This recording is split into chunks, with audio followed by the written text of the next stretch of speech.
জীবনে হারতেই হবে, হেরে যেতেই হবে। মনে রাখবে, যে মানুষ শুরু থেকেই জিতে আসে তার লড়াইয়ের মজা নেই, কারণ সে তো লড়াই করেনি, সে লড়াইটা জানে না। আর যে মানুষ হেরে গিয়ে জিতেছে তার দৌড়ানোটা অনেক বেশি প্র্যাকটিস আছে, কারণ সে জেতার জন্য লড়েছে। জীবনে ভাঙতেই হবে। অন্ধকার রাতের আসার খুব দরকার আছে পরের দিন আলোকিত সকালটার জন্য। 24 ঘন্টায় যদি দিন হতো না, বিরক্ত লেগে যেত, আর ভাল লাগছে না এত আলো।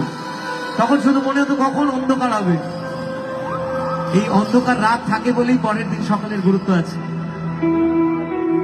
তাই আমার মনে হয় জীবনে হেরে যাওয়া আসবে, আর সেই হেরে যাওয়া থেকে নতুন লেসন নিয়ে নিজেকে অনেক বড় ভাবে প্রেজেন্ট করা যেতে পারে।